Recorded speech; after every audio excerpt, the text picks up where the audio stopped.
Hey, welcome to another episode of Eric's Camping Adventures. Just want to talk you through a few little things about some winter camping. So first run on my Subaru little Buildout, and like to walk you through both that as it relates to some winter camping.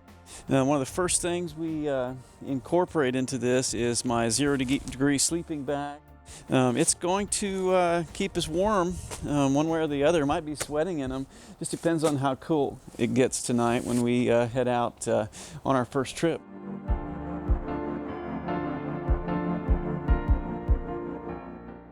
Over here on the table, I always take a table with me, and you'll see it in the videos.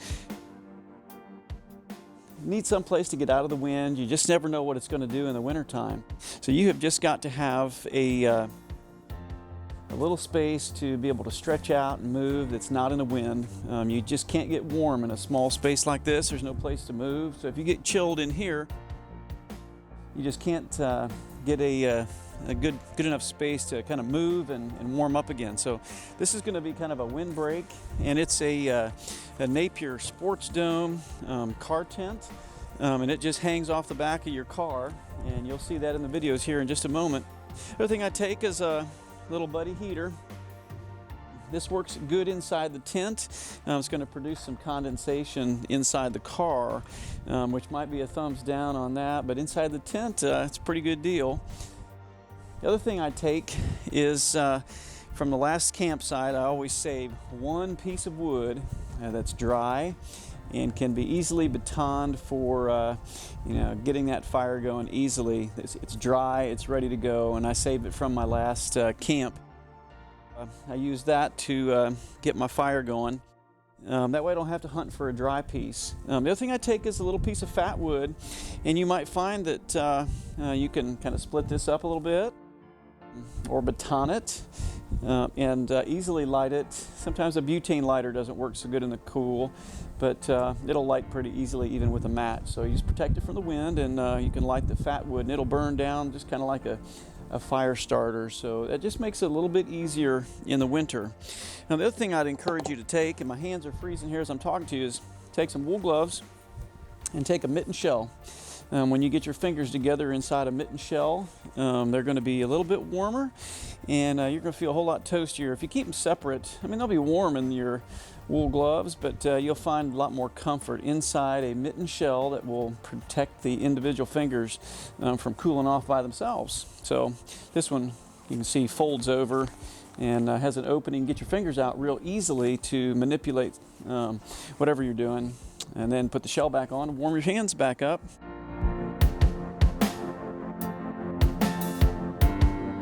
So since it's cold, I took my fridge out.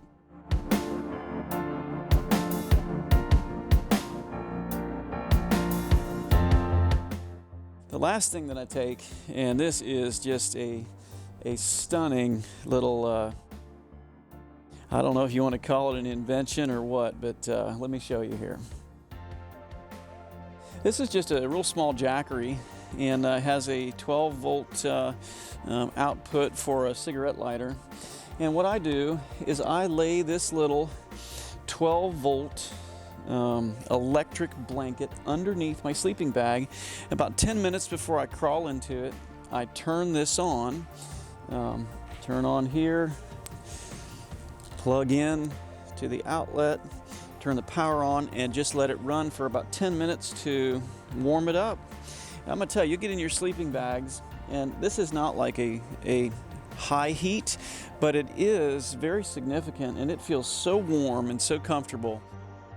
In these 0-degree sleeping bags, I have to shut it off probably in about 15 minutes. And then maybe in the morning before I get out of my sleeping bag, I may hit the power button again on the Jackery and just warm up again before I get out of my sleeping bag, so I feel toasty and steamy before I crawl back out. So those are just a few little things that might help you out.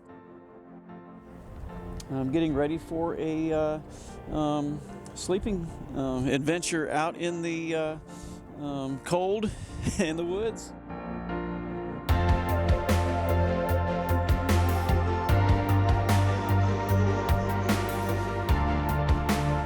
So if you've been camping for a little while, There are some things that you do instinctively and you don't talk about, but one thing to consider very seriously when you do winter camping is definitely having on some water wicking or moisture wicking base layers, and that would be kind of like a little polyester or wool base top that will wick some water away,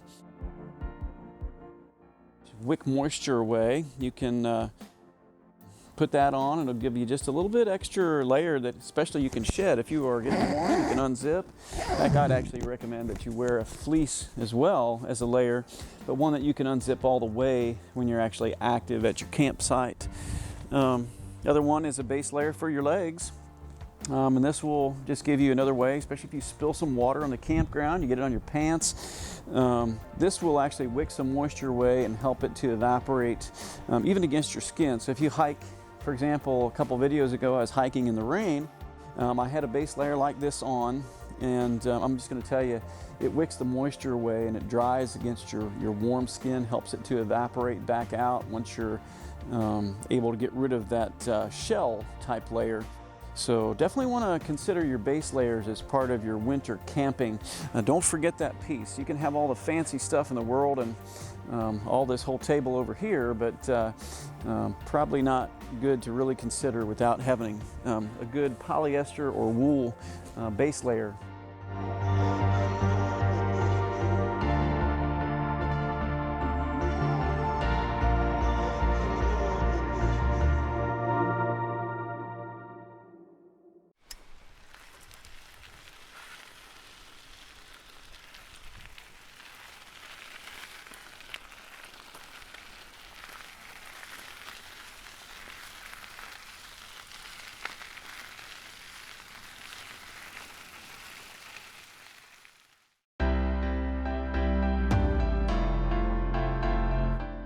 Setting up the Napier Sports Dome tent was like setting up any dome tent with two poles that go across through the mesh of the tent. It was relatively easy to set up. I set it up by myself while Michelle and Gracie went and did a little exploring around the campsite. The only part that I really wanted some help with, probably didn't need it, was when I went to put the fly over the top. That acts kind of like a shell, just like when you're thinking about your winter outdoor clothing.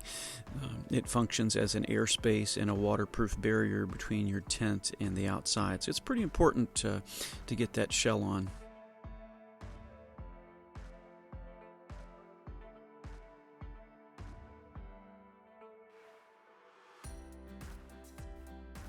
So once we got the tent set up, I was really pleased with the ability of it to block the wind. Our puppy dog liked it inside, just sitting in the corner there. She just set up immediately right there with my wife. I started to move some things into the tent, set up the table, set up my little buddy heater on my little safety platform that I built for it, and you can see that in another video. It's called a little buddy heater hack with the safety platform. So once we got set up, I was really pleased with how this functioned. It was a really good fit for our size. I'm 5'6", my wife is 5'2". The tent measures 8.5 by 8.5, and it's 6.5 feet high.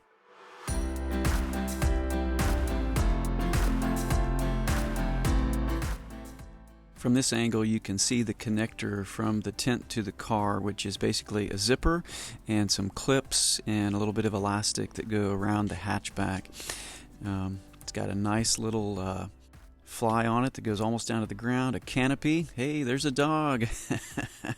When you get inside, there is just enough space for us to move around and my wife to prepare the meal out of the wind and go around her and look in there, and there are the two 0-degree sleeping bags with that electric blanket just waiting for us later.